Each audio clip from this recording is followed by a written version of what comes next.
কি হলো, চলো। না স্যার, আপনি যান। আরে ঘাবড়াচ্ছ কেন, আমি আছি তো তোমার সঙ্গে, এসো। না স্যার, আমার ভয় লাগে ভীষণ। আচ্ছা, জায়গাটা কোথায়?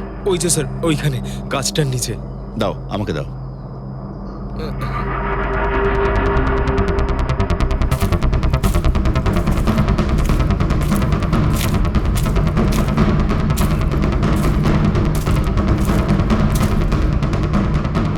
কি এই জায়গাটাই তো? হ্যাঁ স্যার।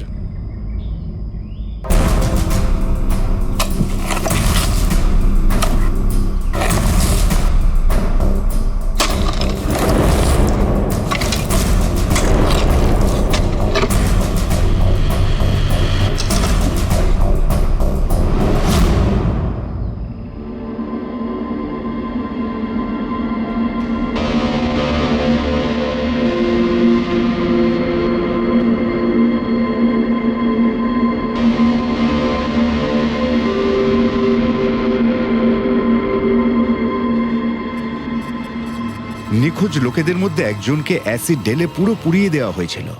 আপনি এটা কি করে জানলেন যে যে মারা গেছে সে এদের মধ্যে কেউ একজন? অন্য কেউ তো হতে পারে। ডেন্টাল রিপোর্ট থেকে জানা গেছে ওই লাশটা ভিকটিম নাম্বার 4 রিচা কুমারের। বাকি যারা নিখোঁজ হয়েছিল তাদের কি খবর? না স্যার, কারোর কোনো খোঁজ পাওয়া যায়নি। রিচার সাথে যা হয়েছে তা দেখে আমার মনে হচ্ছে না যে ওনাদের মধ্যে আদৌ কেউ আর বেঁচে আছেন। স্যার, তার মানে স্যার স্যার স্নেহালও বাঁচবে না। পঙ্কজ, স্নেহালকেও মেরে ফেলবে স্যার। পঙ্কজ, দেখ, নিয়ে যাও ওকে বাইরে। পঙ্কজ, স্যার হতে পারে এটা কোনো সিরিয়াল কিলারের কাজ, হয়তো। না পুরবি, আমার তো মনে হয় না এটা কোনো সিরিয়াল কিলারের কাজ, কারণ নর্মালি সিরিয়াল কিলারের একটা প্যাটার্ন আছে, প্যাটার্ন খুন করার, কাউকে মেরে ফেলার। কিন্তু না না, জানি না কেন, তবুও সিরিয়াল কিলার মনে হচ্ছে না আমার। এই দেখো, সে যেই হোক, এ তো যাকে তাকে মারছে, সে কোনো মেয়ে বা মহিলা হোক বা কোনো পুরুষই হোক। এই দেখো, এরা হলো সবাই স্টুডেন্ট, বয়সটাও এদের কাছে কোনো ব্যাপার না। এটা নিশ্চয়ই অন্য কোনো ব্যাপার। এই দেখো, এই নাতাশা বেচারি তো, আরে নাতাশার সঙ্গে যখন দুর্ঘটনা ঘটে তখন ওর সঙ্গে ওর বয়ফ্রেন্ডও ছিল, কুলদীপ, কুলদীপ নাম ওর। হ্যাঁ স্যার, আমি ওনাকে 3 বার জিজ্ঞাসাবাদ করেছি, তারপরে কিন্তু বিশেষ কিছু আমি জানতে পারিনি। কুলদীপ, স্যার এটা আমার ভুল। আমার সেদিন নাতাশাকে একা গাড়িতে ছেড়ে যাওয়া উচিত হয়নি। সবকিছু শুরু থেকে বলো, সব কথা ডিটেলে। স্যার, নাতাশা এমআইবি কোম্পানিতে রিসেপশনিস্টের জব করত। তখনই একদিন হঠাৎ করে কোনো বড় কোম্পানি থেকে ভালো জবের অফার এসেছিল। Sir 1 minute.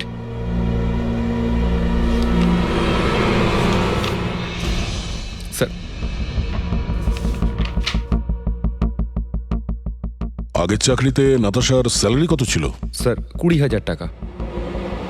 আর এই চাকরিতে 1 লক্ষ টাকা স্যালারি দেওয়া হচ্ছে।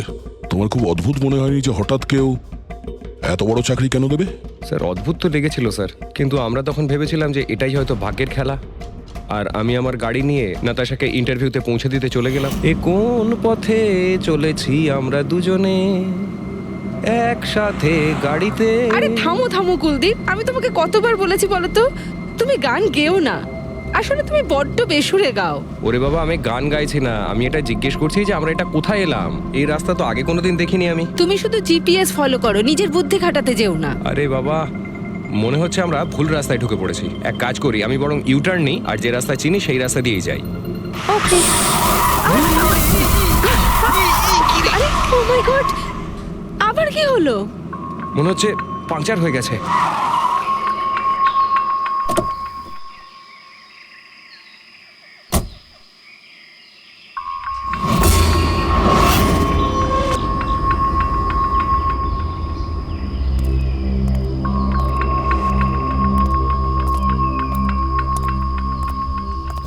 ও নো, দেখো দুটো টায়ারই পাংচার হয়ে গেছে। একটা হলে তো পাল্টানো যেত। তাহলে এবার কি করব?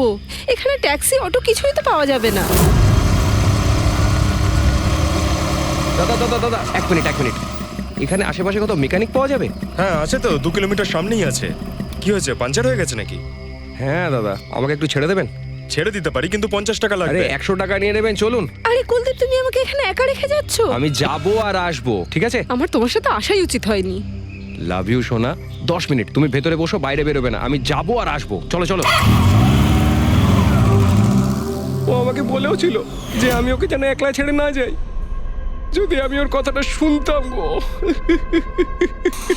তারপর তুমি মেকানিককে নিয়ে ওখানে পৌঁছলে, আর ওখানে নাতাশা ছিল না। না স্যার। স্যার, ওই বাইকের লোকটা এদের সঙ্গে মিলে আছে। হতে পারে। তুমি ওই বাইকওয়ালাকে দেখেছো? কিছু মনে আছে? না স্যার, ও তো হেলমেট পরেছিল। আচ্ছা, ওই বাইকের নাম্বার মনে আছে? না স্যার, সেই সময় আমার নাতাশাকে ইন্টারভিউ পৌঁছে দেবার তাড়া ছিল, তাই খেয়াল করিনি। আচ্ছা, এই নাতাশা কোনো ডায়েরি টায়েরি কিছু লিখতো? আমি বলতে চাইছি যে সারাদিন কি করেছে, কিংবা মিটিং শিডিউলস। ডায়েরি তো নেই, কিন্তু হ্যাঁ ল্যাপটপ আছে, যাতে ও নিজের জরুরি বিষয়গুলো লিখে রাখতো। দেখান। একটু খোলো এটাকে। পাসওয়ার্ড 20/04/1987। এটা নাতাশা? আগে হ্যাঁ স্যার। এই দুর্ঘটনা ঘটেছিল 6 মার্চ। দেখো তো দুর্ঘটনার আগেও কোথায় গেছিল। ওর শিডিউলটা চেক করো।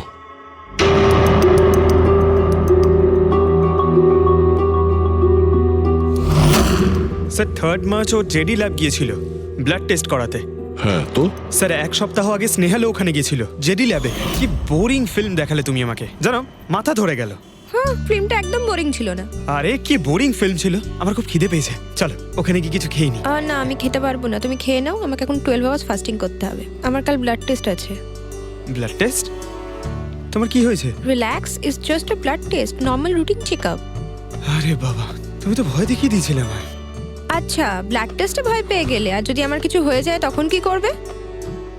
তখন অন্য কেউ চলে আসবে। কি? অন্য কেউ? হ্যাঁ, অন্য কেউ? বলার সাহস হলো কি করে? আমাকে মেরো না তুমি, এখানে আমার একটা সম্মান আছে।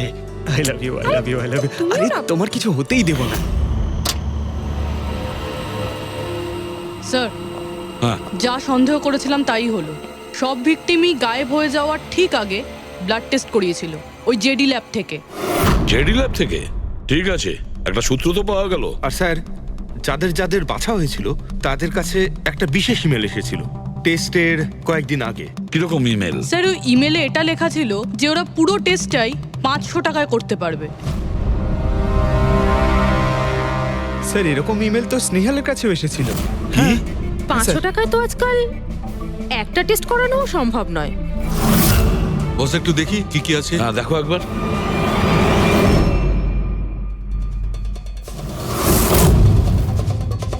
আরে এটা তো একটা বিশাল লম্বা টেস্টের লিস্ট দেখছি।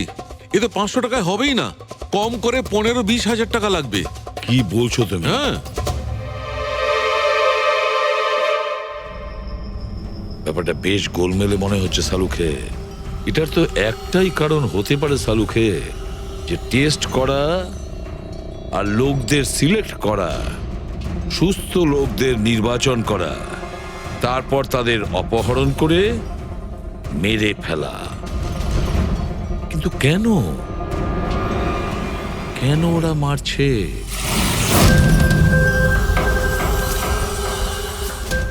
স্যার, আপনাদের নিশ্চয়ই কোনো ভুল হচ্ছে। 500 টাকাতে এতগুলো রিপোর্ট করা সম্ভবই নয়। এটা তো আমরাও বলছি। এতগুলো টেস্ট 500 টাকা কি করে হয়? এই ল্যাব এত দয়ালু কি করে হয়ে গেল যে এত কম টাকায় এতগুলো টেস্ট করছে? স্যার, আমরা এরকম কোনো মেল পাঠাইনি। আচ্ছা, ওসব ছাড়ো। ঠিকঠাক বলবে নাকি আরো কিছু পদ্ধতি অবলম্বন করতে হবে আমাদের? 1 মিনিট স্যার, আপনি এভাবে মিথ্যে অভিযোগ দিয়ে আমাদের ভয় দেখাতে পারেন না। আপনি যাদের নাম বলছেন তারা তো আমাদের ল্যাবে আসেইনি। এই দেখুন, এটা হলো আমরা আমাদের জানি যে রেকর্ডস। ওরা এখানে আসেনি। ওদের বাড়ির লোক বলেছে যে এই ল্যাব থেকে হোম টেকনিশিয়ান গিয়েছিল ওদের বাড়িতে ব্লাড স্যাম্পল নেওয়ার জন্য। ডাকো সবাইকে। এই লিস্টটা দেখে বলুন, আপনাদের মধ্যে কে এদের বাড়িতে গিয়েছিল ব্লাড স্যাম্পল নিতে?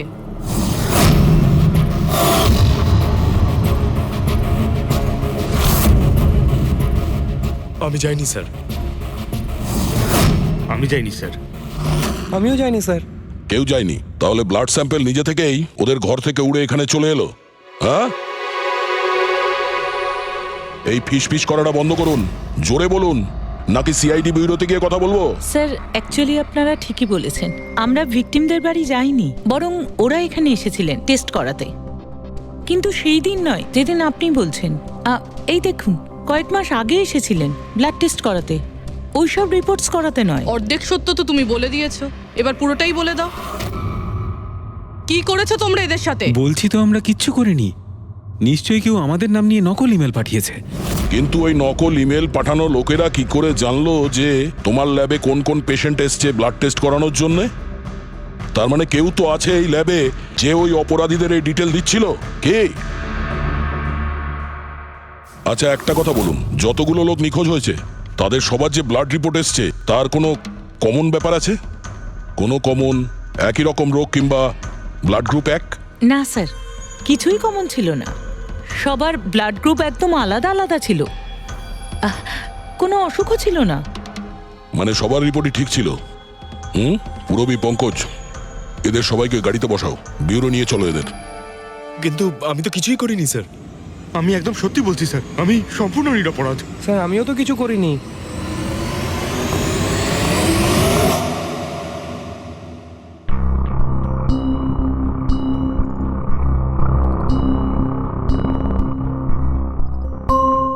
না স্যার, এদের মধ্যে কেউই তো সেদিন আমাদের বাড়িতে ব্লাড নিতে আসেনি। আপনি ঠিক দেখেছিলেন? হ্যাঁ, আপনি পুরো নিশ্চিত যে এদের মধ্যে কেউ ছিল না? না স্যার, কেননা ওই লোকটা টুপি পরেছিল। স্যার স্যার জেডি ল্যাবের বাকি এমপ্লয়ীদের ডিটেলস বের করেছি, যাদের উপর আমাদের সন্দেহ আছে। আচ্ছা, তারা কারা? একজন নয় স্যার, এরকম 4 জন লোক আছে যাদের উপর ভালো মতো সন্দেহ করা যেতে পারে। আচ্ছা, স্যার সবার আগে সন্তোষ, এর স্ত্রী 8 মাস ধরে হসপিটালে রয়েছে, আর চিকিৎসা করার জন্য এর কাছে কোনো টাকাও ছিল না। জানি না হঠাৎ করে এর কি লটারি লেগে গেল যে যে সব টাকা পয়সা মিটিয়ে নিজের স্ত্রীর চিকিৎসা করিয়ে নিল। আচ্ছা। আর স্যার দ্বিতীয় ব্যক্তি হলো যতীন। 8 মাস আগে জেডি ল্যাবে ও এই চাকরিটা পেয়েছিল, আর এই সমস্ত ঘটনা শুরু হয় 7 মাস আগে। মানে এই চাকরিতে জয়েন করার পর থেকেই এই সমস্ত ঘটনাগুলো শুরু হয়। বাকি দুজন? স্যার সিদ্ধেশ আর মালিনী, এদের স্যালারি ওই 18 আর 20,000, কিন্তু তারপরেও এরা বিগত 6 মাসে 2 বার ফরেন ট্রিপ করে ফেলেছে। আচ্ছা, সন্তোষ, যতীন, সিদ্ধেশ আর মালিনী। মনে হয় আবার জেডি ল্যাব যেতে হবে। হ্যাঁ, আমি গেছিলাম ইউরোপে ছুটি কাটাতে, কিন্তু ওই টাকাটা কোনো অসৎ পথে আসেনি। আমার কাকা আমার জন্য 25 লাখ টাকা রেখে গেছেন ওনার উইলে। আর মালিনী দেবী, আপনি ইউরোপ ঘুরে এলেন, তা আপনার জন্য কেউ সম্পত্তি কিছু রেখে গেছিল নাকি? না স্যার, আসলে আমি সিদ্ধেশের সাথেই গিয়েছিলাম। সিদ্ধেশের সঙ্গে? অ্যাকচুয়ালি মালিনী আর আমি একে অপরকে ভীষণ ভালোবাসি। ও, লাভ স্টোরি। হ্যাঁ, আমি আমার ওয়াইফের চিকিৎসা করিয়েছিলাম, কিন্তু কোনো খারাপ কাজ করে নয়, ওর গয়না বিক্রি করে। আর তাছাড়া আমার বাড়িটাও বন্ধক দেওয়া রয়েছে, যদি আপনারা পেপারস দেখতে চান তাহলে সেটাও দেখাতে পারি আমি। হ্যাঁ স্যার, সন্তোষ তো সারাদিন ধরে অফিসেই থাকে, এ কখন যাবে কারোর ব্লাড স্যাম্পল নিতে? আর যতীন? যতীন তো খুব কমই অফিসে আসে, তখনই আসে যখন কোনো জরুরি কাজ থাকে। আচ্ছা, তার মানে এই আমাদের লোক হতে পারে। এই যতীনকে কোথায় পাবো?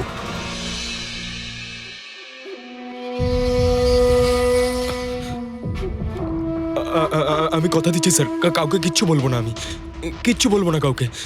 এই শপথ বাক্য সিনেমাতেই ভালো লাগে, বুঝেছো? আর আমাদের কাজের নিয়ম তো খুব ভালো করেই তুমি জানো। স্যার আমি শহর ছেড়ে চলে যাবো স্যার, আমি এই দেশটাই ছেড়ে চলে যাবো। ওরা আমাকে কোনোদিনও খুঁজে পাবে না sir. Sir please sir. Jatin, নিজের আর আমাদের সময় একদম নষ্ট করো না। যার যখন চোখ বন্ধ করার সময় আসবে তাকে তো চোখ বন্ধ করতেই হবে, বুঝেছো?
যতীন,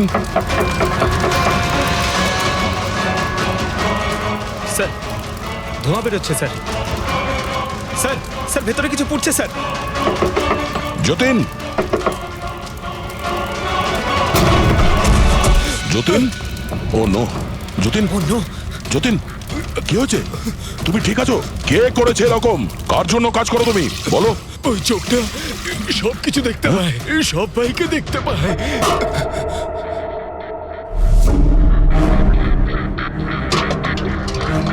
কি? যতীন, যতীন, যতীন, ও ওই চোখটা সবকিছু দেখতে পায়।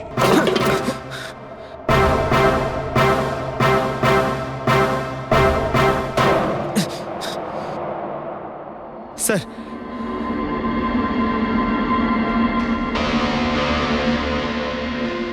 স্যার হয়তো হার্ড ডিস্ক থেকে কিছু জানা যেতে পারে। বস, মেক্রি ডেনথোনিং নামের বিষের জন্য এ মারা গেছে। মেক্রিডেন্থোনিন? আরে এটা তো সেই বিষটা না যেটা কারো শরীরে প্রবেশ করার মাত্র 5 মিনিটের মধ্যে লোকটা মারা যায়। হ্যাঁ স্যার, খুবই মারাত্মক বিষ। আর এই বিষটা খুবই গোপনভাবে লুকিয়ে রাখা হয়েছিল এর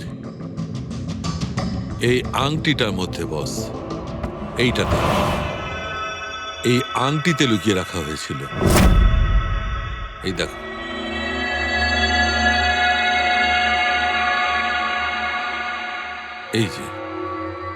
এই যে দেখতে পাচ্ছ ছোট্ট একটা পিন, এই ছুঁচে বিষটা ছিল, আর এইটা এই আংটির ওপর ছিল।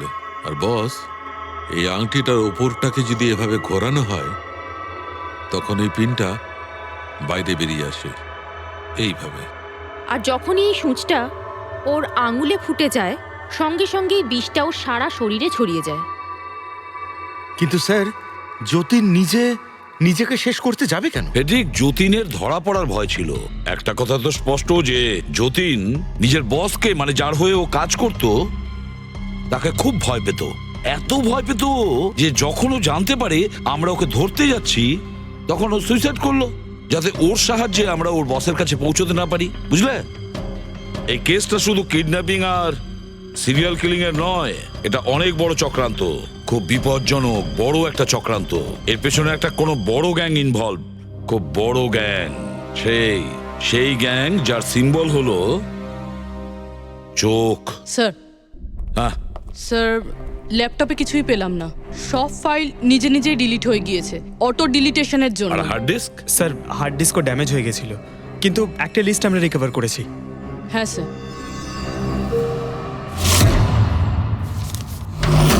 আরে এতে 100-রও বেশি নাম রয়েছে। স্যার স্নেহালের সঙ্গে আরো যারা উধাও হয়েছিল সবার নাম এই লিস্টে আছে, কিন্তু স্যার কারোর তো কোনো রোগ নেই। নিশ্চয়ই এই লিস্ট যতীন ওই জেডি ল্যাব থেকে চুরি করে ওর বসকে দিয়ে দিয়েছে। কিন্তু কে হতে পারে এই লিস্টের মধ্যে যার মৃত্যুর নাম্বার এসে গেছে? কে হতে পারে? একটা কাজ করো, এই লিস্টে যতজন আছে, যতজনের নাম আছে, প্রত্যেককে ফোন করো, সতর্ক করো তাদের, ওদেরকে জানাও যে ওদের প্রাণের ঝুঁকি আছে।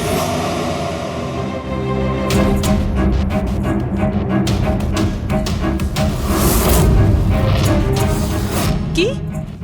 আরে না, আমি আর কি মারছি না, আমি সত্যি সিআইডি থেকে বলছি। আপনার প্রাণ সংশয় আছে সেই জন্যই বলছি। যতক্ষণ আমরা না বলবো আপনি প্লিজ বাড়ি থেকে বাইরে বেরোবেন না। কি চাকরির ইন্টারভিউ? যেও না আলিশা। কিন্তু আমি তো এক্ষুনি বেরোবো। না, বাড়ি থেকে তুমি বেরিও না। Alisha, Alisha, hello hello hello Alisha. কি হয়েছে ফেডরিক? কি হয়েছে?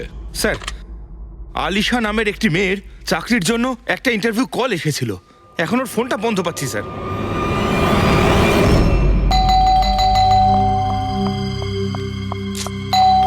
ওহো, এখন আবার কে এলো?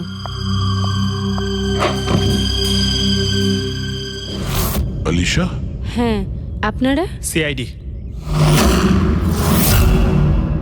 ও মাই গড, মানে আমি যে মডেলিং এর অফারটা পেয়েছি সেটা ভুয়ো? ওই লোকগুলো আমাকে কিডন্যাপ করতে চায়? হ্যাঁ, কিন্তু এখন আর ঘাবড়ানোর কোনো প্রয়োজন নেই। আলিশা এখন ইন্টারভিউর জন্য যাবেও, আর ওর কিছু হবেও না। না স্যার, আমি ইন্টারভিউ দিতে যাব না স্যার, আমার খুব ভয় করছে। তুমি যাবে না, অন্য কেউ যাবে, আলিশা সেজে।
এক্সকিউজ মি, অ্যাকচুয়ালি আমি রাস্তা হারিয়ে ফেলেছি।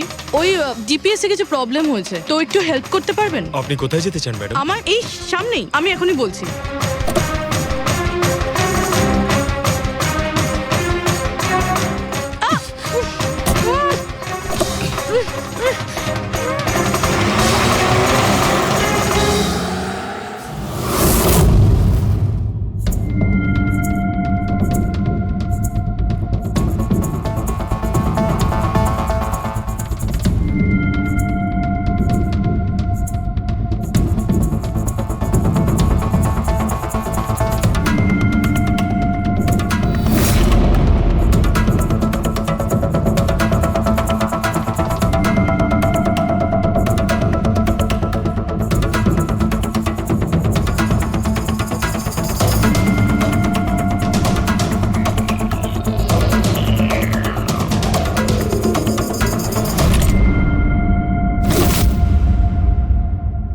এসব কি করেছিস তুই?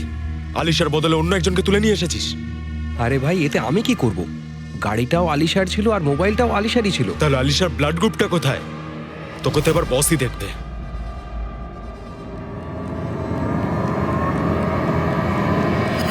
হ্যালো বিউটিফুল, হ্যালো বিউটিফুল, আমাকে খুঁজছিলে নাকি? নাও, এসে গেছি আমি তোমার কাছে। হ্যাঁ, চলো। ছাড়, ছাড় আমাকে।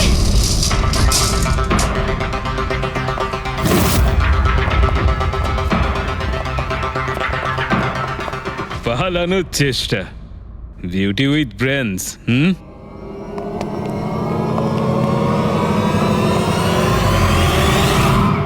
কি হলো? তোমরা কি মাছি দাঁড়াচ্ছিলে নাকি? ভাগ্যিস আমি সময় মতো এসে গেছিলাম। তল্লাশি নাও এর ভালো করে।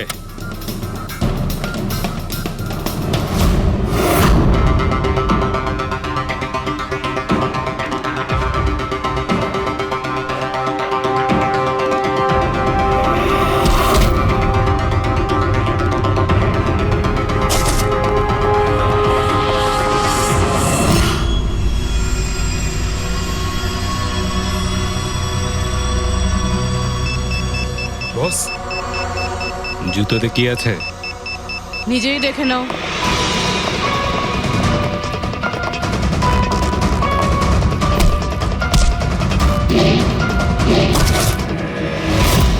পা থেকে খোলো। খোল। কত টাইম লাগাস রে তোরা? হ্যাঁ,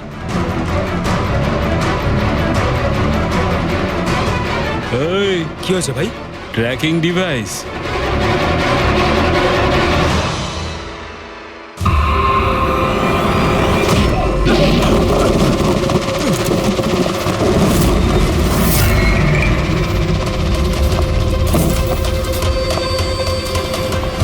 তোরা ঠিক করে চেক করিসনি নাকি? আর তুই হিরোইন, কে রে তুই? তোদের কাল।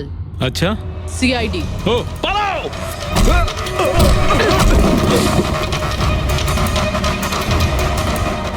পুরবি? স্যার স্যার ওইদিকে পালিয়েছে।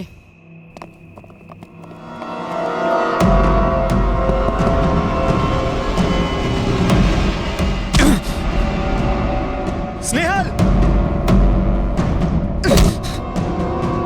এসো তাড়াতাড়ি বেরো। কেউ আছে? বেরিয়ে এসো, তাড়াতাড়ি এসো। আসুন, বাইরে আসুন, আসুন তাড়াতাড়ি। এইদিকে, সামলে সামলে।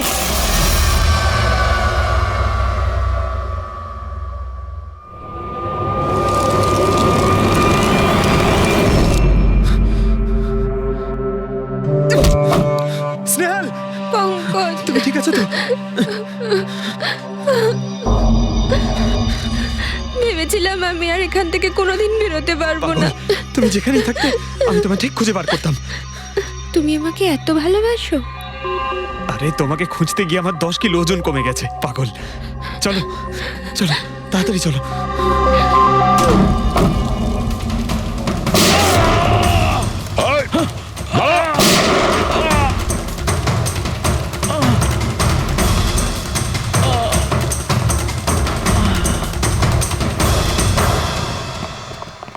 এত সহজে তোকে মরতে দেবো না।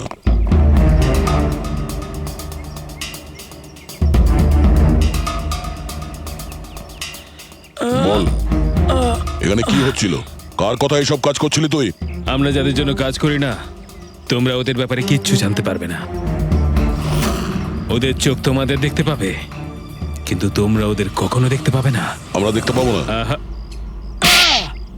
শরীরের অঙ্গ প্রত্যঙ্গের জন্য লিভার, কিডনি, আসলে ব্যাপারটা হলো আজকাল সব জিনিস ট্রান্সপ্লান্ট হয়ে যায় তো। কি? মানুষের শরীরের অঙ্গ প্রত্যঙ্গ স্মাগলিং এর এত বড় চক্র চলছে? হ্যাঁ, জেডি ল্যাবের মতো এরকম অনেক ল্যাব আছে যেখান থেকে আমরা লোকেদের ডাটাবেস চুরি করি আর ওদের মধ্যে থেকে সুস্থ লোকেদের বাছি, যাতে ওদের অর্গানস বেচে কোটি কোটি টাকা আমরা বিদেশিদের থেকে কামাতে পারি। কোন বিদেশিদের? কোন বিদেশিদের? সারা পৃথিবীর বিদেশিরা একটা স্পেশাল ওয়েবসাইটে আসে যেখানে মানুষের শরীরের আলাদা আলাদা অঙ্গ প্রত্যঙ্গের নিলাম হয়। একবার টাকা আমাদের অ্যাকাউন্টে চলে এলে আমরা ক্লায়েন্টের ব্লাড গ্রুপের লোককে খুঁজে বের করি ওই লিস্ট থেকে। তারপর ওদের 500 টাকা টেস্ট করার জন্য মেসেজ পাঠাস, যাতে এটা জানতে পারিস যে ওদের হাঁটু, লিভার কিংবা হার্ট তোদের ক্লায়েন্টের সঙ্গে ম্যাচ করছে কিনা। হ্যাঁ, একদম ঠিক। ম্যাচ হওয়ার পরে আমরা ওদের ইন্টারভিউয়ের জন্য ডাকি, ঠিক ওই রকম ভাবে যেভাবে একটা মাকড়সা একটা মাছিকে লোভের জালে ফাঁসায়। এইসব বাজে কাজ করার পরেও আবার দাঁত বার করে হাসছিস? নিজের কাজের জন্য একটুও লজ্জা বা অনুতাপ হচ্ছে না তোর? হাসি তো আমার তোমাদেরকে দেখে পাচ্ছে সিআইডি। আমাকে ধরে তোমাদের কি মনে হচ্ছে তোমরা বিরাট বড় তীর মেরে দিয়েছো? আমাদের মতো কোনো অর্গান গ্যাংকে ধরা মানে হলো ঠিক যেন সমুদ্র থেকে এক মগ জল তোলা। আচ্ছা, আগে এটা বল, আগে বল তোর বাবাকে। মারো আমাকে, আমিও এটাই চাই যে তুমি আমাকে মেরে ফেলো, কেননা আমি জ্যান্ত ধরা পড়েছি জানতে পারলে না? আমার বস, আমার বন্ধু, আমার পরিবার, আমার বাড়ির লোকজন সবাইকে মেরে ফেলবে। কে তোদের বস আর কে কে শামিল আছে তোদের এই চক্রে? এর উত্তর আপনি আমার মুখ থেকে কোনোদিন শুনতে পাবেন না এসিপি স্যার।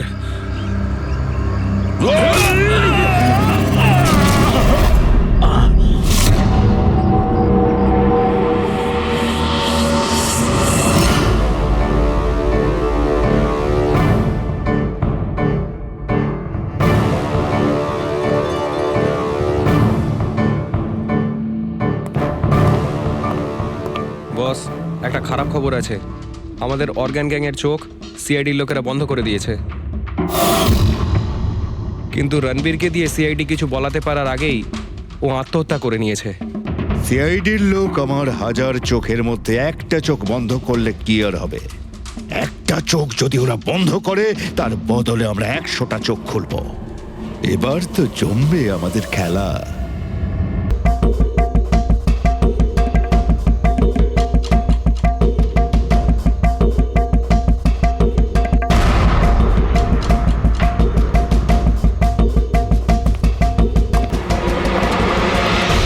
আপনারা কিছু পেয়েছেন?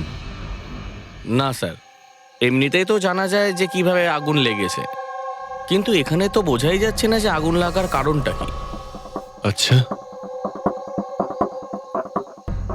দেখো অ্যাম্বুলেন্স কত দূর এলো। ঠিক আছে স্যার।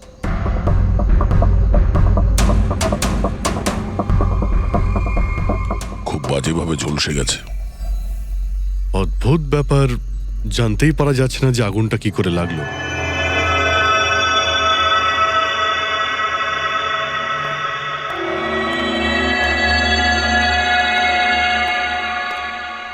কিভাবে হলো এইসব? সবকিছু তো একদম ঠিক ছিল, জানি না আগুন কি করে লাগলো। এতজন মানুষের অভিশাপ তো লাগবেই, তাই না? এই কি বললে তুমি? আমি জানতে পেরেছিলাম স্যার যে দিলীপ স্যার কোনো কোর্টের কেসে ফেসে গেছিলেন। খুব বড়সড় কেস ছিল স্যার, কিন্তু কিছুদিন আগে ছাড়াও পেয়ে গেছিলেন। অনেকে এই নিয়ে রেগেও ছিলেন। আচ্ছা, এই ঘটনার সুযোগ নিয়ে কেউ ওকে মেরে দেয়নি তো?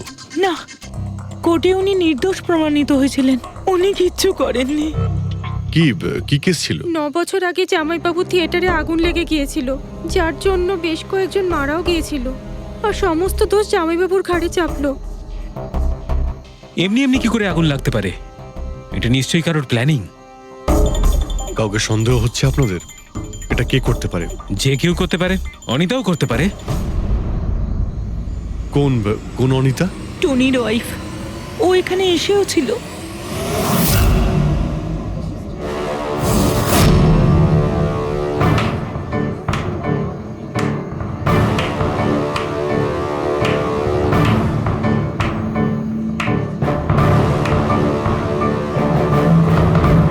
অনিতা? অন্য লোকের ঘর ভেঙে দিয়ে নিজের পরিবারের সঙ্গে এখানে ফুর্তি করা হচ্ছে। ভেরি গুড, ভেরি গুড, বাহ। কিন্তু একটা কথা মনে রেখো, ওই লোকগুলোর মতো তোমরাও ছটফট করে মরবে। সিকিউরিটি, এই চুপ, একদম চেঁচাবি না। বের করো একে বাইরে, বের করো। চলুন ম্যাম, বাইরে চলুন। আউট। মনে হচ্ছে তোদের কি পরিণতি হবে তা নিয়ে কোনো মাথা ব্যথা নেই। তোদের খারাপ সময় শুরু হয়ে গেছে, মনে রাখিস। তুই আমার টনির সাথে যা করেছিস না, মনে রাখিস এরপরে তুই আর বেশি দিন বাঁচবি না, শুনেছিস? তুই এই নিয়ে যাবে কে? তুই আর বাঁচবি না, নরকে যাবি তুই। আর তাকিয়ে দেখছো কি? নিয়ে যাবে কে? তোকে নরক যন্ত্রণা ভোগ করতে হবে, ছটফট করে মরবি তুই, মনে রাখিস। আরে যা।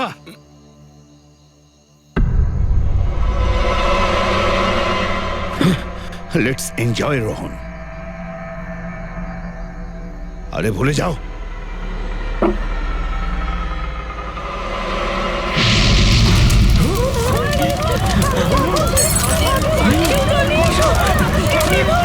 দিলীপ আর রোহনকে যে কেসে ফাঁসানো হয়েছিল, সেই কেসেই কোর্ট টনিকে শাস্তি দিয়েছিল।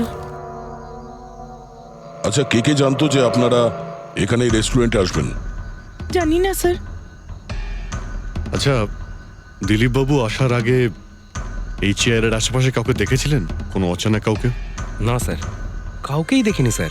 এই টেবিলটাকে রিজার্ভ করেছিল? দিলীপবাবু ফোন করেছিলেন, বলেছিলেন যে আমাদের জন্য টেবিল রিজার্ভ করে রাখো। সবসময় এখানেই বসতেন, এই টেবিল এই চেয়ারেই। রেগুলার কাস্টমার ছিলেন আমাদের। কারোর আগে থেকে জানা ছিল যে দিলীপ এখানে এই চেয়ারে বসবে? স্যার, চেয়ারের আশেপাশে তেমন কোনো জিনিস নেই যা দিয়ে আগুন লাগতে পারে। এ তো অদ্ভুত ধরনের মিস্ট্রি। CCTV camera.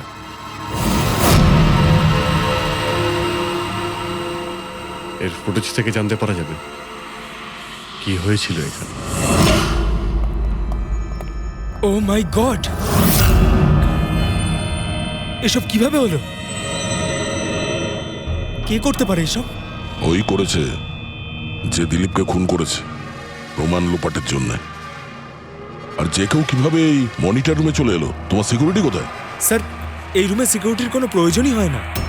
এর আগে এরকম কখনোই হয়নি স্যার। স্যার, স্যার আমার মনে হয় না সিসিটিভি ফুটেজ ডিলিট করার মতো সময়ের কাছে ছিল। ও শুধু ভাঙচুর করেছে। যদি আমরা কোনো এক্সপার্টকে ডাকি স্যার, তাহলে সে হয়তো হার্ড ডিস্ক থেকে রিকভার করতে পারবে।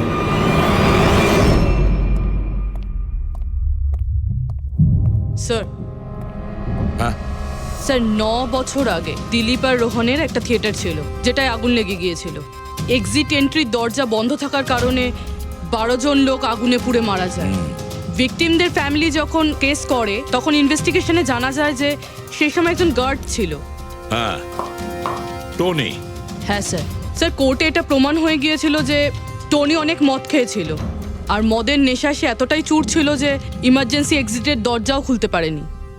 হ্যাঁ কিন্তু এই টনির স্ত্রী অনিতা এটা মানতে রাজিই নয় যে ভুলটা টনি করেছিল। স্যার শুধু উনিই নন, অনেক আর্টিকেল এবং নিউজ পেপারও কিন্তু কোর্টের সিদ্ধান্তের ব্যাপারে কথা বলেছিল। যখন এই ঘটনাটা ঘটেছিল তখন দিলীপ আর রোহনের বিরুদ্ধে সলিড এভিডেন্স ছিল, কিন্তু তারপর কেস চলতে থাকলো। 9 বছর হয়ে গেল। কিছু প্রত্যক্ষদর্শী বয়ান বদলে দিল আর কিছু লোক বাইরে চলে গিয়েছিল। স্যার দিলীপ আর রোহন নিশ্চয়ই টাকা আর ক্ষমতার অপব্যবহার করেছে, আর এই কথাটা নিশ্চয়ই টনি জানতে পেরেছিল। ওই হয়তো পাঠিয়েছে অনিতাকে দিলীপকে মারার জন্য। কিন্তু ফেডরিক, যখন অনিতা ওখানে ছিলই না তাহলে আগুন লাগালো কি করে? না না, সিকিউরিটির লোকেরা তো ওকে বাইরে বের করছিল ওই রেস্টুরেন্ট থেকে।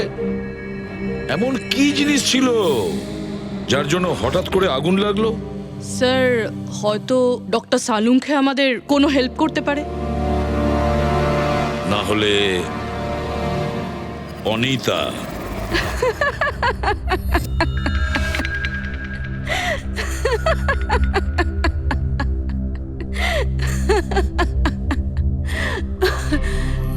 আপনারা তো অবাক হচ্ছেন কেন?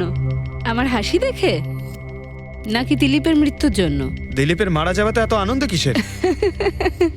আচ্ছা আমি খুশি হব না তো আর কে হবে বলুন তো? কালকে রাত্রে রেস্টুরেন্টের থেকে বেরোনোর পর তুমি কোথায় গিয়েছিলে? জেলে আমার স্বামীর সঙ্গে দেখা করতে। ওয়ার্ডেনের কাছে সমস্ত রেকর্ড আছে, আপনারা চাইলে চেক করতে পারেন। সেটা তো আমরা করবই। আর এইটাও যে তুমি ওই আগুনটা লাগালে কিভাবে? কোনো কালো জাদু করেছিলে তুমি? দিলীপের গায়ে হঠাৎ করে আগুন লাগলো কি করে? কালো জাদু জানলে অবশ্যই প্রয়োগ করতাম, কিন্তু আমি খুব খুশি হয়েছি দিলীপও ঠিক সেইভাবেই ছটপট করে মরেছে যেভাবে 9 বছর আগে ওই নিরীহ লোকগুলো মারা গেছিল, যেটা শাস্তি এখন আমার স্বামী টনি ভুগছে। তুমি এইটা কিভাবে বলতে পারো যে টনির কোনো ভুল ছিল না? তুমি তো ওখানে ছিলেই না। আমি ওখানে ছিলাম না, কিন্তু টনি এখানে ছিল। সেদিন ওর শরীর খারাপ ছিল। ওর মালিকদের মানে রোহন আর দিলীপকে বলে তাড়াতাড়ি বাড়ি চলে আসে আগুন লাগার অনেক আগেই। ভুল ওদের দুজনের ছিল। ওরাই পুরনো দরজা ঠিক করায়নি, যার জন্য ওখানে আগুনে পুড়ে অনেক লোক মারা গেছিল। আমার স্বামীর নয়, ওদের দুজনের দোষ ছিল। তাতে তোমার নিশ্চয়ই খুব রাগ হয়েছিল, ওদেরকে মেরে ফেলারও ইচ্ছে হয়েছিল। 12 জন মারা গেছিল ওখানে। আমার থেকে অনেক বেশি রাগ ওদের পরিবারের লোকেদের হয়েছিল, কিন্তু এখন হয়তো ওরা খুব খুশি দিলীপের মৃত্যুর খবর শুনে। খুব খুশি হয়েছে। ওরা আরো বেশি আনন্দ পাবে যেদিন রোহন পুড়ে মরবে।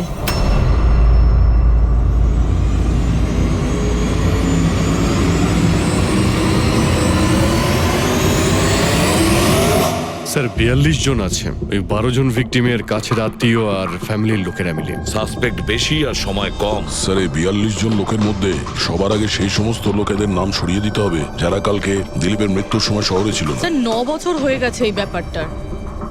হয়তো অনেক মানুষ দেশ ছেড়েও চলে গিয়েছে, আর কিছু লোক হয়তো এই পৃথিবীতেই আর নেই। তারপরেও খোঁজ তো নিতে হবে। দেখো কজন শহরে ছিল যখন দিলীপের মৃত্যু হয়।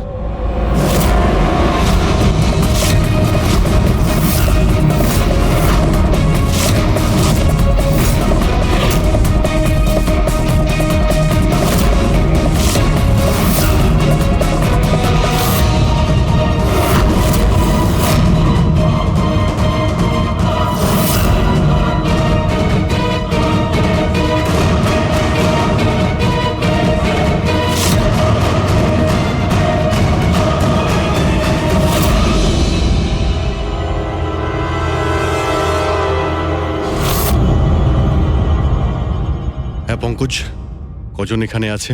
27 জন স্যার, যারা সেই সময় শহরে ছিল, আর ওদের দিলীপকে মারার কারণও ছিল। ঠিক আছে, সবাইকে বিউরোতে ডাকো।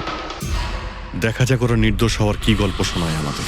জেমস, তোমার বাবা 9 বছর আগে থিয়েটারে আগুন লাগার কারণে মারা গেছেন, তাই তো? Yes sir. আপনার হাজবেন্ড ফিল্ম একাই দেখতে গিয়েছিলেন? সেই দিন আমি বিজি ছিলাম, তাই উনি একাই চলে যান। কালকে রাত্রে কোথায় ছিলে তুমি? স্যার আমি আমার বন্ধুদের সঙ্গে ছিলাম। স্যার আমি পাসপোর্ট অফিসে গেছিলাম। ওই দুজনকে আমি এমনি এমনি ছেড়ে দেবো না। তো কি করেছিলে তুমি? ভেবেছিলাম যে দিলীপের সাথে ফেস টু ফেস দেখা করব, আর ওকে জিজ্ঞেস করব যে তুমি এরকম কেন করলে।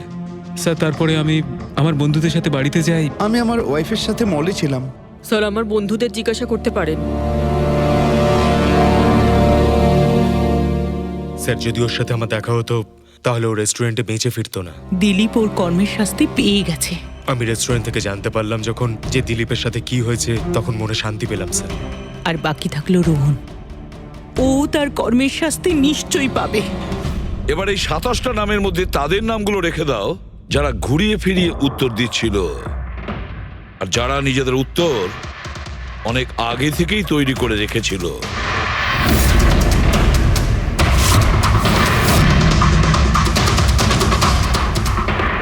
স্যার এবার 15 জন রইল।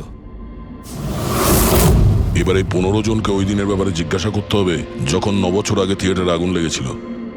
দেখা যাক কে সব থেকে বেশি রেগে যায় আর কে মুখ ঘুরিয়ে নেয়। স্যার আমার ভাই মাধ্যমিক পাশ করেছিল। ও বলেছিল বন্ধুদের পার্টি দিতে চায়, সিনেমা দেখাতে চায়, টাকা দাও। স্যার আমি সেই জন্য ওকে টাকাও দিয়েছিলাম। হয়তো ওই টাকাটা আমার ওকে দেওয়া একেবারেই উচিত হয়নি স্যার। যে এই কাজটা করে থাকুক খুব ভালো করেছে। আজকে আমি খুশি, আজ আমি খুব খুশি। কুমারবাবু, আপনি ইউনিভার্সিটিতে ফিজিক্সের প্রফেসর, তাই তো? Yes sir, head of the department physics. কিন্তু আমার নিজের ছেলেরই পড়াশোনায় কোনো ইন্টারেস্টই ছিল না। অনেক বকেছি আমি ওকে, কিন্তু তাতে কোনো রকম কোনো লাভই হয়নি। 1 নম্বরের বদমাইশ হয়ে উঠেছিল। সেদিনও কলেজ বাঙ্ক করে বন্ধুদের সাথে সিনেমা দেখতে চলে গিয়েছিল। আর স্যার তারপর ও আর কোনোদিন বাড়ি ফিরে আসেনি। হিমেশ, রাইট? তুমি কন্ট্রাক্টর না? হ্যাঁ স্যার। হিমেশ, 9 বছর আগে তুমি তোমার স্ত্রীর সঙ্গে সিনেমা দেখতে গিয়েছিল ওই সিনেমা হলে। আমাদের নতুন নতুন বিয়ে হয়েছিল, স্যালোনির সাথে সিনেমা দেখতে গিয়েছিলাম। ওর খুব খিদে পেয়েছিল, আমি সিঙ্গাড়া আনতে বাইরে গেছিলাম। আমি ওখানে ফিরে গিয়ে দেখলাম ওখানকার দরজা লক হয়ে গেছে, আর ভেতর থেকে লোকেদের চিৎকার চেঁচামেচি শোনা যাচ্ছিল, আর আর খুব ধোঁয়া বেরোচ্ছিল ওখান থেকে। আমি স্যার দরজা খোলার অনেক চেষ্টা করেছিলাম, আমি খুব চেষ্টা করেছিলাম। আমি পাগলের মতো দরজায় ধাক্কা দিতে থাকি। সালোনি সালোনি সালোনি বলে আমি চিৎকার করতে থাকি, কিন্তু আমি কিচ্ছু করতে পারিনি স্যার। আমি কিচ্ছু করতে পারিনি, আমার সালোনিকে আমি বাঁচাতে পারিনি। ওখানে তো একটা গার্ডও ছিল না, টনি? ও কি দরজা খোলেনি? ছিল না স্যার। ওখানে কোনো গার্ড, মানে আর কাউকে দেখেছিলে তুমি? কেউ ছিল না স্যার, কেউ ছিল না। আমি 9 বছর আগে কোর্টে যে কথা বলেছি আজও তাই বলছি। যখন সিনেমা হলে আগুন লেগেছিল তখন টনি ওখানে ছিল না স্যার।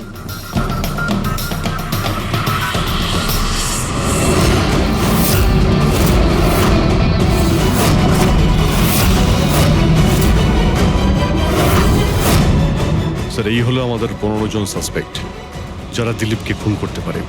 স্যার পুলিশ বলছিল যে ফায়ারম্যানরাও বলতে পারেনি যে আগুনের এক্স্যাক্ট সোর্সটা কোথায় ছিল। ওরা তো দেখা মাত্রই জানতে পেরে যায়, তাই না? জানতে পেরে যায়, যে ওখানে এমন কি জিনিস ছিল যাতে আগুন ছড়িয়ে পড়ে, কিন্তু ওরা জানতে পারেনি।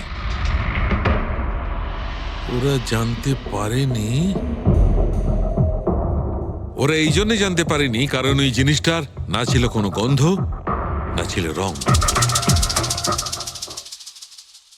Exactly sir. যদি এটা লিকুইড হতো না তাহলে দিলীপ নিশ্চয়ই বুঝতে পারতো ওই চেয়ারটায় বসা মাত্রই। আর পাউডার থাকলে আমরা টেস্ট করে পেয়ে যেতাম। তার মানে এটা তো গ্যাস। তার মানে হচ্ছে এটা ছিল গ্যাস। গ্যাস? এই জন্য ওই ফায়ারম্যান জানতে পারেনি যে কিসের জন্য আগুন লেগেছিল।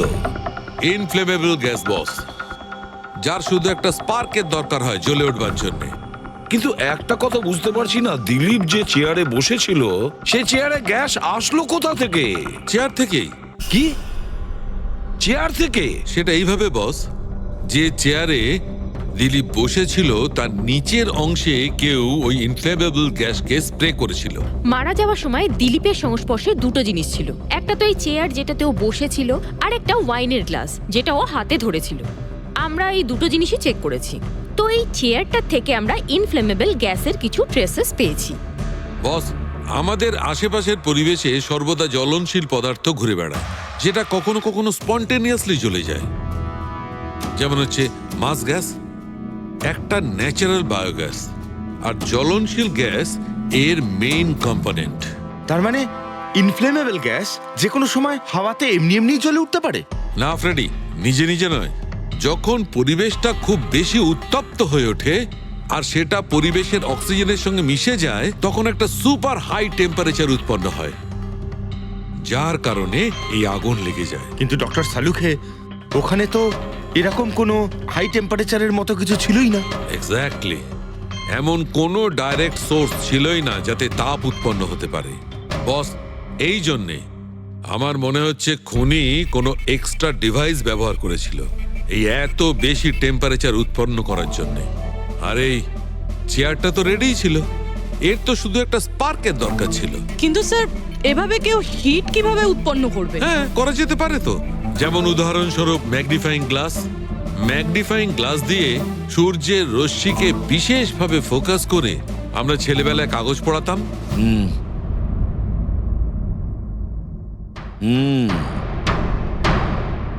মনে হচ্ছে ওই রেস্টুরেন্টে আবার যেতে হবে, খোঁজ নিতে হবে কিসের থেকে আগুনটা লেগেছিল।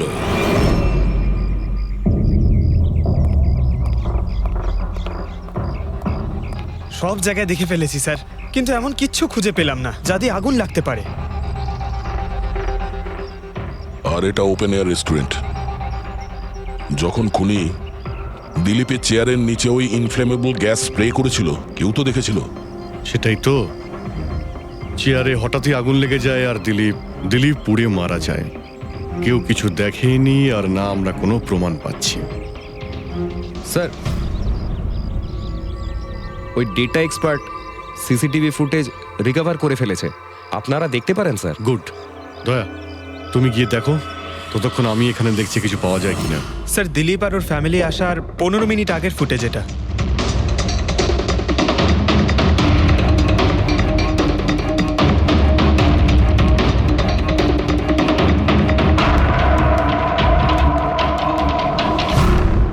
এ চেয়ার চেঞ্জ করছে।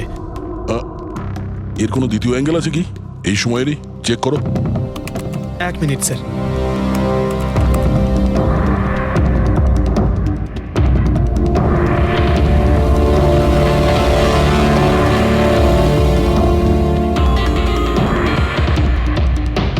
ও চেয়ারটার সঙ্গে কি করছে?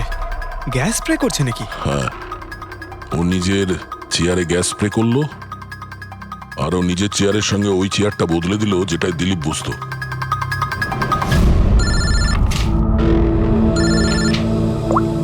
হ্যাঁ দয়া। আচ্ছা, গ্রেট, গুড ওয়ার্ক দয়া, গুড ওয়ার্ক। কি হলো স্যার? যে দিলীপের চেয়ারটা কারসাজি করেছিল তার খোঁজ পাওয়া গেছে। সে আসলে একটা লোক, ওর শারীরিক গঠনটাও জানা গেছে। আর দেখি আমরা, দয়া ফটোটা পাঠাচ্ছে।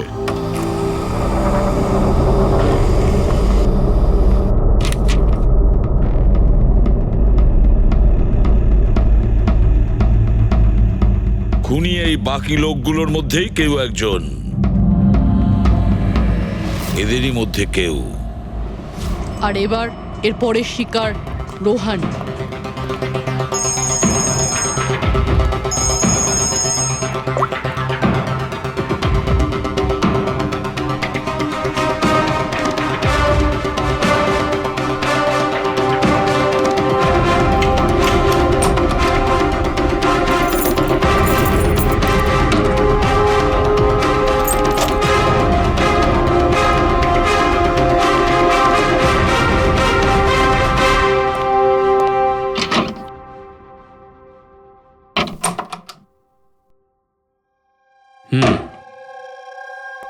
আমার মনে হয় কারোর আমার আর দিলীপের মুক্তিতে অসুবিধা হচ্ছে। আমার প্রাণের ঝুঁকি আছে এখানে। I will talk you later, bye. Sir, everything is okay. Alright, তুমি এখানেই থাকবে আর কাউকে ভেতরে ঢুকতে দেবে না। Be alert, okay? Okay sir.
My god,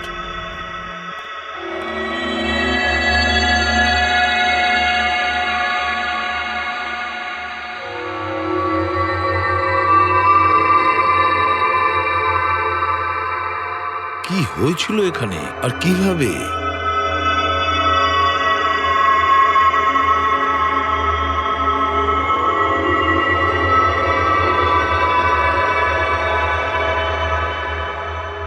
এখানে আর অন্য কোনো জিনিসের স্মেল পাওয়া যাচ্ছে না, শুধু এই পোড়া লাশটার দুর্গন্ধ ছাড়া। মানে স্যার, এই মার্ডারটাও ইনফ্লেমেবল গ্যাস দিয়েই করা হয়েছে হয়তো। এসব হলো কিভাবে? হ্যাঁ স্যার, আসলে আমি রোহন স্যারের বডিগার্ড। আচ্ছা, তাহলে আপনারা কোথায় ছিলেন যখন এসব হলো? স্যার, রোহন স্যার আমাকে বাইরে পাহারা দিতে বলেছিলেন। তার কিছুক্ষণ পরেই আমি ওনার চিৎকার শুনতে পেয়ে ওনার রুমের দিকে দৌড়ে আসি আর দেখি দরজার চারদিক থেকে ধোঁয়া বেরোচ্ছিল। আমি অন্য চাবি দিয়ে দরজা খুলে ভিতরে যাওয়ার পর দেখলাম যে স্যার ততক্ষণে রোহন স্যার পুড়ে গেছেন। আপনারাও কেউ কিছু জানেন না?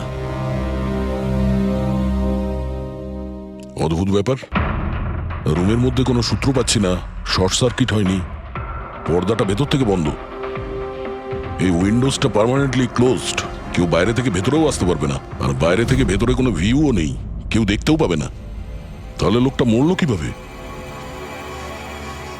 এটার থেকে আগুন লেগেছে বস।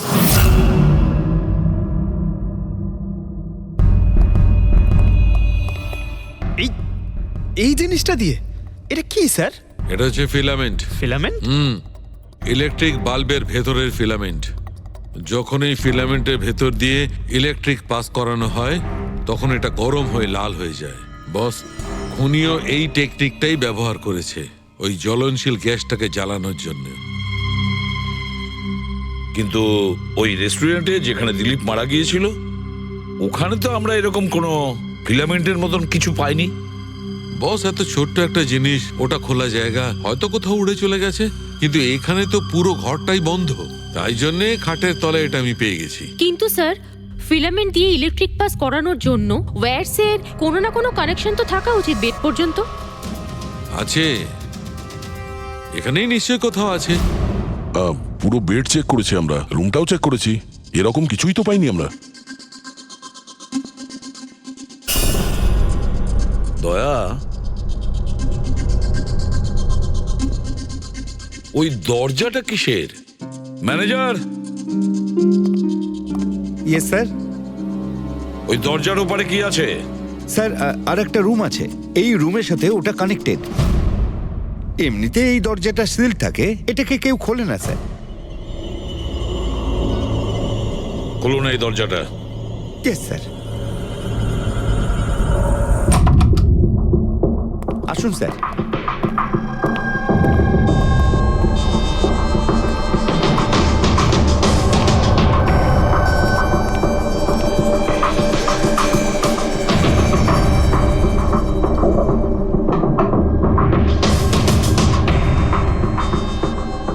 আচ্ছা ম্যানেজার বাবু, কার রুম এটা? কে থাকে এই রুমটাতে? কোনো একজন গেস্ট স্যার, ডিটেলস চেক করতে হবে। দেখুন।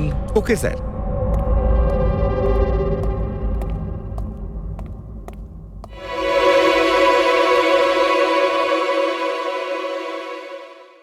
স্যার, ওখানে ওই রুমের মধ্যে যা হয়েছে স্যার সব এই রুম থেকেই করা হয়েছে স্যার। কিন্তু যদি কারেন্ট এই রুম থেকে পাস করা হয়ে থাকে তাহলে এখান থেকে বেড পর্যন্ত কোনো না কোনো ওয়্যার তো থাকা উচিত। আর যদি থেকে থাকে তাহলে রোহন নিশ্চয়ই সেটা দেখতে পেয়েছে। হ্যাঁ, হয়তো ওর বডিগার্ডও দেখে থাকবে। ডাকো তো ওর বডিগার্ডকে। আপনি এদিকে আসুন।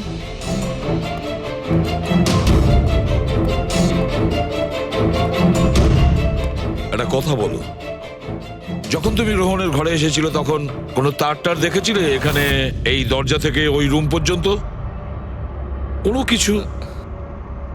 না স্যার, রোহন স্যার এই রুমে ঢোকার আগে আমি এই রুমটাকে খুব ভালো করে চেক করেছিলাম, কিন্তু তার বা সেরকম কিছু আমার চোখে পড়েনি। ঠিক আছে, যাও তুমি। যাই হোক না কেন দয়া, খুনি এই দরজাটা ব্যবহার করেছে। এই দরজা দিয়ে রোহনের রুমে আসে আর রোহনের বেডে ইনফ্লেমেবল গ্যাস স্প্রে করে, আর যে কোনো ভাবেই হোক ফিলামেন্টে কারেন্ট দিয়ে দেয়, তাতে ফিলামেন্ট গরম হয়ে যায় আর ইনফ্লেমেবল গ্যাসে আগুন ধরে যায়, আর তাতে রোহনের মৃত্যু হয়। বস, একটা কথা কিন্তু ঠিক, খুনি যেই হোক না কেন তার ইলেকট্রিক আর কেমিক্যাল সম্পর্কে খুব ভালো জ্ঞান আছে। প্রফেসর কুমার, ফিজিক্সের প্রফেসর কুমার, ওর থেকে আর কে বেশি জানতে পারে এই ব্যাপারে? স্যার, ওই প্রফেসর কুমারের সঙ্গে দেখা করো। স্যার। দয়া, আমিও যাব তোমার সঙ্গে।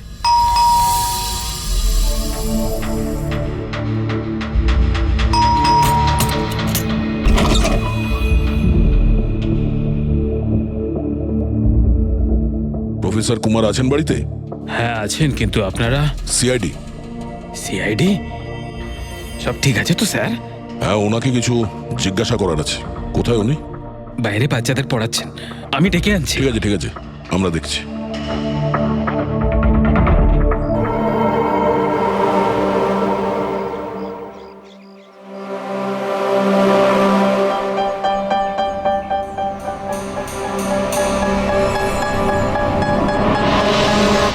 মিস্টার কুমার, আপনার কাছে আমাদের কিছু জিজ্ঞাসাবাদ আছে। বলুন, কি জানতে চান? আপনি এটাকে চেনেন? এটা তো ফিলামেন্ট। গুড, ঠিক চিনেছেন আপনি। আপনি জানেন আমরা এই ফিলামেন্টটা কোথা থেকে পেয়েছি? সেটা তো আপনারাই বলতে পারবেন কোথা থেকে পেয়েছেন। রোহনের বিছানার নিচে। কাল রাত্রে রোহন ওই বিছানাতেই পুড়ে মারা গেছে। হোয়াট? রোহনও মারা গেছে? কাল রাত্রে আপনি কোথায় ছিলেন? রাত 9টা থেকে ভোর 3টে পর্যন্ত। আপনারা আমাকে সন্দেহ করছেন? এটা আমাদের প্রশ্নের উত্তর হলো না মিস্টার কুমার। কাল আমি সারা দিন আর সারা রাত্রি বাড়িতেই ছিলাম। কোনো প্রমাণ? আগে আমার কাজের লোক রামু আর বিকাশ, প্লিজ কাম হিয়ার।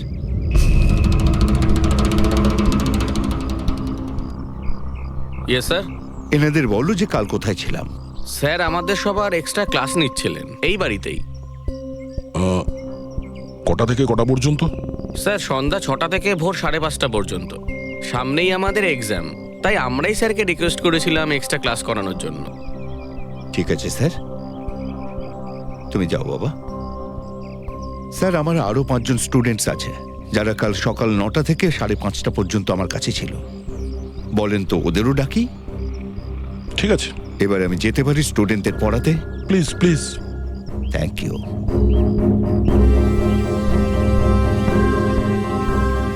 হ্যাঁ, তাহলে আমি যেটা বলছিলাম যে শোল্ডারিং ওয়্যার ছাড়াও আমরা মাদারবোর্ড ফিক্সড করতে পারি with the help of adhesive conductor.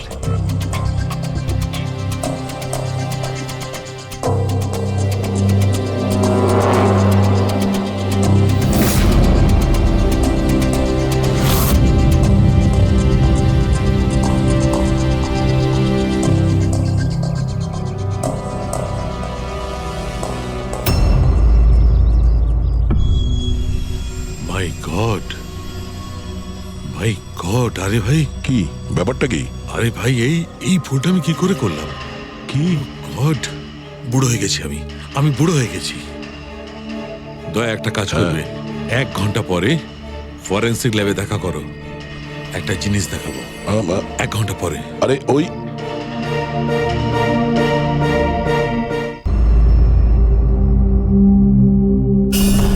হ্যাঁ বস, একটা কাজ করো, এই সুইচটা দিয়ে ওই বাল্বগুলোকে জ্বালাও। এই সুইচ দিয়ে? এই সুইচ দিয়ে? হ্যাঁ হ্যাঁ, এই সুইচটা দিয়ে। আরে এর মধ্যে কোনো কানেকশন দেওয়া নেই, কিভাবে জ্বলবে? তুমি প্রশ্ন করো না, কখনো কখনো আমার কথাটাও মেনে নাও। কখনো কখনো। এই অন করলাম। কই স্যার, কিছুই তো হলো না। হবে হবে। আরে কি হবে? কিছুই হবে না। হবে ভাই, বিলিভ মি, হবে। 1 মিনিট।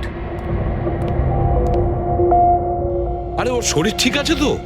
হ্যাঁ স্যার, জানি না কি হয়েছে, প্রফেসর কুমারের সঙ্গে দেখা করে আসার পর থেকেই উনি বাল্ব নিয়ে খেলে যাচ্ছেন। একটা কথা বলো, ওই ফিঙ্গারপ্রিন্ট গুলোর খবর কি, যেগুলো তুমি হোটেলের লোকেদের কাছ থেকে নিয়েছিলে আর ওই রুমটা থেকে নিয়েছিলে? স্যার, অনেক ফিঙ্গারপ্রিন্টস পাওয়া গেছে, কিন্তু সবগুলো স্টাফ মেম্বারসদেরই, এছাড়া আর কারোর পাওয়া যায়নি। এটা কিভাবে সম্ভব?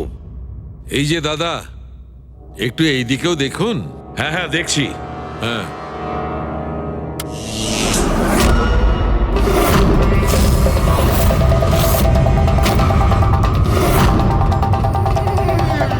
আরে স্যার, স্যার এই বাল্বগুলো জ্বললো কিভাবে? এ কি কাণ্ড করলেন ডক্টর সালুকে? কোনো তার ছাড়াই আপনি সবকটা বাল্ব জ্বালিয়ে দিলেন। কিন্তু ডক্টর সালুকে, এটা আপনি করলেন কিভাবে? এটা ঠিক তেমন ভাবেই হয়েছে ফ্রেডি, যেমন ভাবে খুনি করেছিল। ওই দিলীপের চেয়ারটাতে আর রোহনের বেডে। ম্যাজিশিয়ান সালুখে, এবার পরিষ্কার করে বলুন আপনি সব করলেন কিভাবে? কারেন্ট কি হাওয়া থেকে আসলো? হাওয়া থেকে আসেনি বস, তাহলে? কারেন্ট এসেছে ইলেকট্রিক পেইন্টের সাহায্যে। Electric paint? হ্যাঁ, ইলেকট্রিক পেইন্ট। আসলে ইলেকট্রিকের যে তার হয় সেটা মেটালের হয়। Metal is a good conductor of electricity, সেই জন্য কারেন্ট ওর মধ্যে দিয়ে পাস করে। ঠিক একই রকম ভাবে কিছু পেইন্টও আছে যেগুলোকে আমরা ইলেকট্রিক পেইন্ট বলি, আর এটাও গুড কন্ডাক্টর অফ ইলেকট্রিসিটি। এর মধ্যে দিয়েও ইলেকট্রিসিটি পাস করতে পারে। অদ্ভুত ব্যাপার হলো এটা যে কোনো কালারের সঙ্গে মিশে যায়, যেটা খুব সহজে যে কোনো ব্যাকগ্রাউন্ডে মার্জ হতে পারে। ও, এই কারণেই আমরা হোটেলের রুমে আর রেস্টুরেন্টে কিছু দেখতে পাইনি স্যার। এক্স্যাক্টলি দয়া, খুনি আসলে হোটেলের রুমের আর রেস্টুরেন্টের ফ্লোরের দুটোর কালার এই কালারের সঙ্গে ম্যাচ করেছে, এই জন্য আমরা দেখতে পাইনি। তার মানে ইলেকট্রিক কারেন্ট, এই ইলেকট্রিক পেন্ট, এটা কি খুব সহজেই পাওয়া যায়? হ্যাঁ, পাওয়া যায়।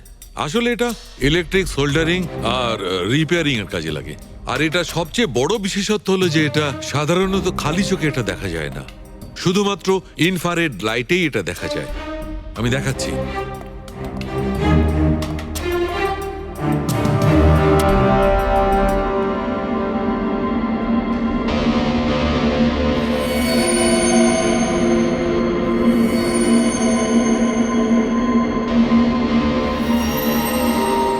দেখেছো বস?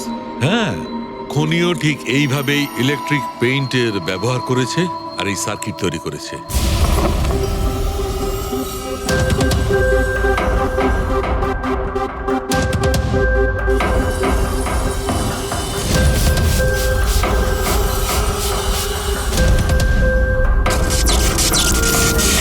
একটা কথা তো নিশ্চিত, এ যেই হোক না কেন তার এ সমস্ত ব্যাপারে খুব ভালো জ্ঞান আছে। কিন্তু স্যার, এদের মধ্যে খুনিকে ওই প্রফেসরের সঙ্গে তো কথা বলে নিয়েছি স্যার, ও তো না, এই মুন্সি। এই লোকটা তো একজন ক্লার্ক, কিন্তু আমার মনে হয় না যে একজন ক্লার্কের সায়েন্সের ব্যাপারে এত জ্ঞান থাকতে পারে। স্যার, এদের মধ্যে সব থেকে বেশি শিক্ষিত তো ওই প্রফেসর কি মনে হচ্ছে? এটা এমন কেউ হতে পারে যেটা প্রফেসরের মতো ইন্টেলিজেন্ট নয়, অথচ এই ব্যাপারে অনেক কিছুই জানে।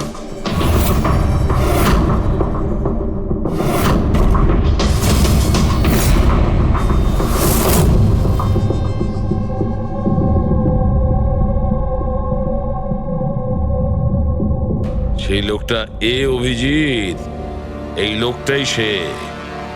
মনে পড়ছে কি বলেছিল আমাদের, যে ও কি কাজ করে?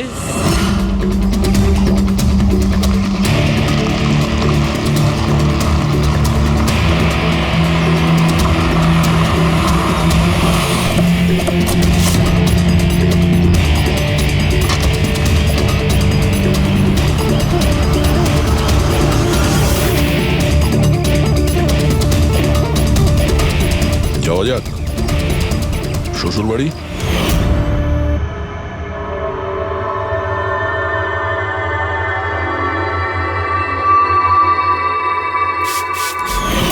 দিলীপ আর রোহনের উপর কেস হয়েছিল, কিন্তু আমি জানতাম ওরা টাকার পাওয়ারের জোরে ছাড়া পেয়ে যাবে। কিন্তু ওদের কাছে টাকা থাকলে আমার কাছে ছিল বুদ্ধি। অনেক মাস ধরে ওদের আমি ফলো করেছি, ওরা কোথায় যাচ্ছে, কি করছে, কার সাথে দেখা করছে, সবকিছু। আর শেষ পর্যন্ত ওদের দুজনকে মারার উপায় আমি পেয়েই যাই, ইলেকট্রিক পেন্ট আর সার্কিটের মাধ্যমে। এই দুটো জিনিসের বিষয়ে আমি খুব ভালো করে জানতাম। ব্যাস, দিয়ে দিলাম দুজনকে শাস্তি। দুজনকে মেরে ফেলেছি জ্যান্ত পুড়িয়ে, যেভাবে ওরা আমার সালোনিকে মেরেছিল। হিমেশ, তোমার স্ত্রীর সঙ্গে যা কিছু হয়েছে সেটার জন্য আমরা সবাই দুঃখিত, কিন্তু দিলীপ আর রোহনকে মেরে তুমি কি পেলে? তুমি কি ফিরে পেলে তোমার স্ত্রীকে? প্রতিশোধের আগুনে পুড়ে তুমি দুজনকে মারলে, আইন তোমাকে কোনোদিন ক্ষমা করবে না। কঠোর থেকে কঠোরতম শাস্তি হবে তোমার।